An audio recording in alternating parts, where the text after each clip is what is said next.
Whenever you're adapting a book into a movie, there are bound to be some changes. And people who love the book are bound to have some things to say about that. And the reason why is because whichever you came in contact with first, that's likely the one that is going to influence the way you think about the work. Dune is adapted quite well. David Lynch is the perfect director to capture the weirdness of Dune, whereas Denis Villeneuve is the perfect director to capture the scope and the spectacle of Dune. Different viewers have different preferences between the two movies, but today I'm going to be discussing the top 11 biggest changes between the book and the movie. My name is Miscellaneous Gab. Today I'm repping the late great House Atreides, and let's get started. Now these are in no particular order, but I am going to go through the severity of the change and if I think it was a good decision, a bad decision, a kind of necessary decision. If you haven't checked out my other Dune analysis videos, I have a whole Dune playlist,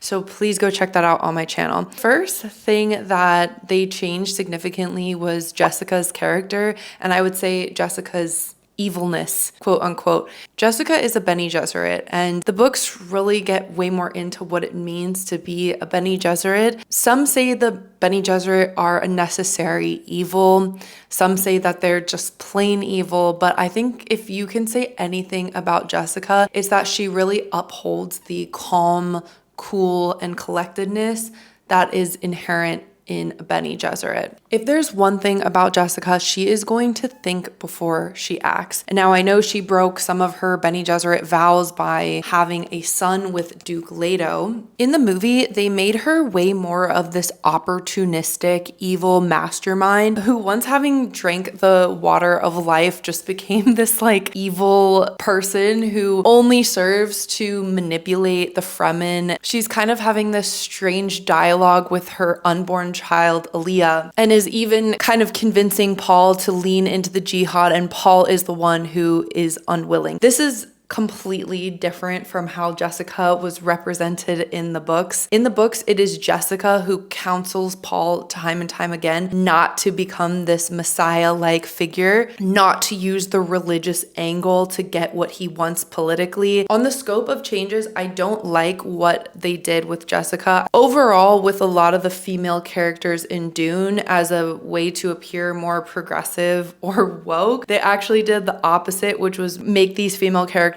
into bigger caricatures or stereotypes of certain types of characters. The second biggest change, I would say, is the impetus for why Paul drinks the water of life. In the movie, as soon as Paul drinks the water of life, he becomes this evil Anakin Skywalker figure. His hood goes up, he looks more emo, and he's more aggressive in pursuing his goals. I have a whole video on discussing whether Paul was a hero or a villain or a human, so if you haven't checked that out, go check that out. In the books, Paul drank the water of life in order to save the people he loved. In the movie, we see Paul finds Gurney Halleck after all these years. This happens in the book as well. However, Gurney Halleck has believed for years that Jessica is the reason why Duke Leto was betrayed and then killed. It's this whole subplot in the books, but basically Duke Leto starts spreading misinformation to his closest people, suspecting Jessica of treachery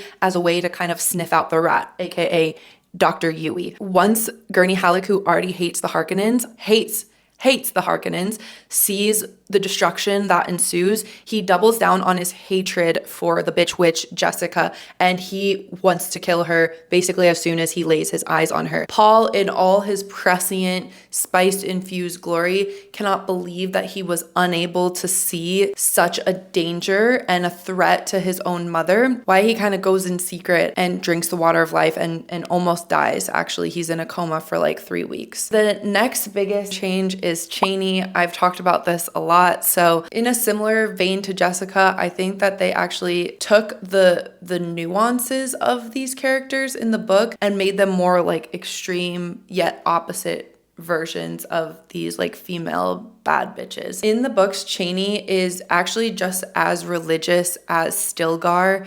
She supports Paul being the Lisan al-Gaib from the beginning. She loves Paul. She is very supportive of Paul. She is also kind of training to be this Sayudina, a mini Reverend Mother as well. I trust Denis Villeneuve's vision, so I won't give up on this already, but I do think it just became more about how Paul is this outsider and he's trying to manipulate these poor Fremen. Paul is a Fremen, and the Fremen want revenge. They want to rule the planet of Dune and destroy the Harkonnen because the Harkonnen have been fucking terrible to them for so long. So I think actually Cheney almost makes the Fremen seem more weak as these like weak, manipulated people, whereas the Fremen are actually very fierce, very strong. It's okay, guys. And so it kind of ends with Cheney having the last word, and I think because Cheney's direction was taken there, Paul's character seems a lot more evil. Like, it seems like he broke her heart very callously in him saying that he would marry the Princess Irulan, whereas actually Paul was very reluctant to do that, really did it only because he had to for political reasons. Okay, another significant change is leaving out Thufir Hawat and just Mentats and the integral role that Mentats play in the world of Dune. In Dune, in part 1, in the beginning, we do see Piter de Vries, who is the Mentat of the Harkonnen. Thufir Hawat is the Mentat of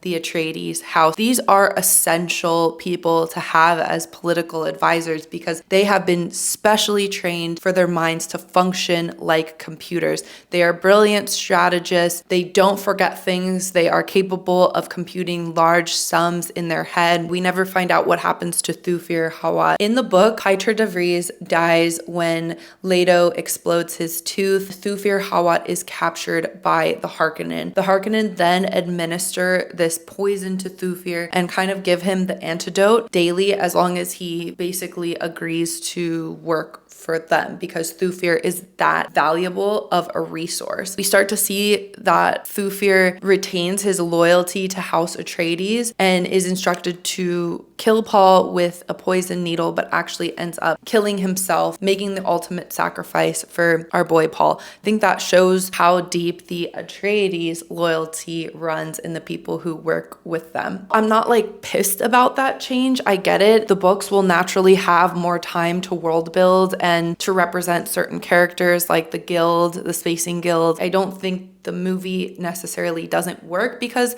they didn't have Thufir, but of course I would have loved to see him if they could have done that. Next change is the time jump. In the books, there's about a 3-year time jump. Solidifies, I think, Paul becoming a true Fremen, acting in the interest of the Fremen as well as his own interest. By skipping that time jump, they make Paul seem more like that otherworldly savior complex and a bit more of a manipulator. Alongside those lines, in that time jump, Paul and Cheney have a child, Leto Jr., who was killed when C.H. Tabor was attacked and blown up. I think that is important. Again, I understand if they left out the time jump why they had to leave out the child. It solidifies Paul as a Fremen. It also solidifies his hatred and vendetta against the Harkonnen. Because of the time jump, Alia becomes way more of a central character towards the last third or so of the Dune book. Alia is born, she's a toddler, but because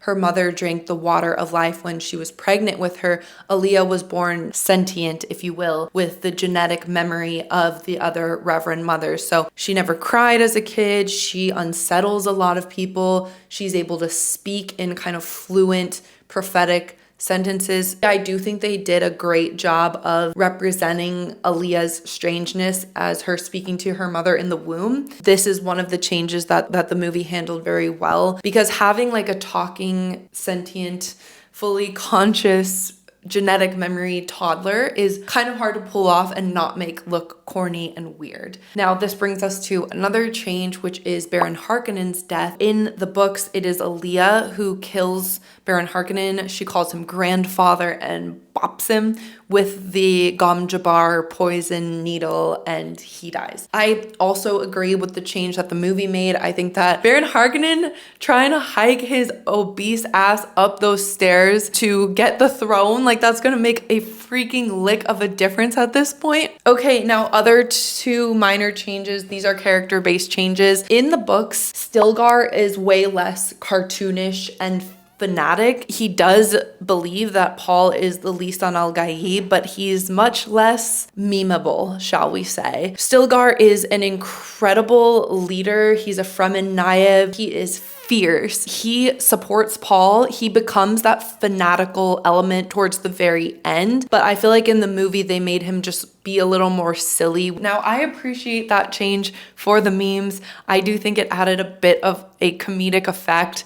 So I'm not mad about it necessarily. Towards the end of the first Dune book, Paul actually laments that Stilgar has become such a fan because he no longer has that friend. Finally, other minor change is Feyd Rautha. In the books, you have the Beast Rabban Harkonnen, who is the monster and the psycho and the one everyone hates. Feyd Rautha is supposed to be a young man, a brilliant fighter, definitely a foil to Paul, but not a cannibal. The Baron Harkonnen strategy of actually unleashing Rabban on the Fremen, being as cruel and horrible and crushing as possible so that he can name Feyd Rautha as his successor, as the Na Baron, and actually the people of Arrakis will rejoice because he truly is the lesser of two evils. In the movies, they made them kind of two halves of the same coin, or however it goes. I stan Austin Butler. I loved him as Feyd Rautha. Finally, the last change that I want to talk about is the leverage that Paul gained in order to ascend to the throne. And that goes back to this quote, which is, "He who can destroy a thing is the one who has control over it." In the movie, we see that Paul basically signals out to the Landsrat houses, "Hey, I'm in charge now because I have these atomics." Because Gurney Halleck showed him the family atomics, use these atomics as leverage. Now, in the books, Paul actually learns about the life cycle of the sandworm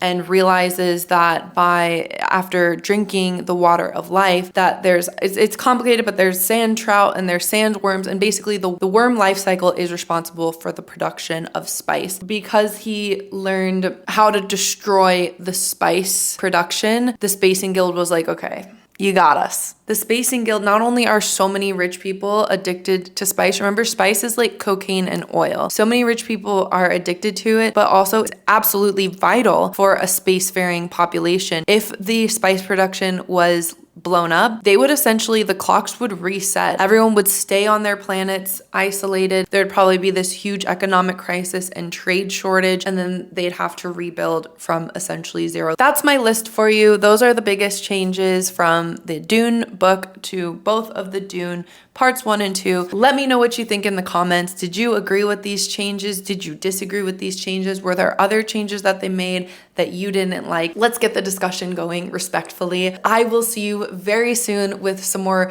Dune content, House of the Dragon content, lots of fun stuff this summer for you. Goodbye.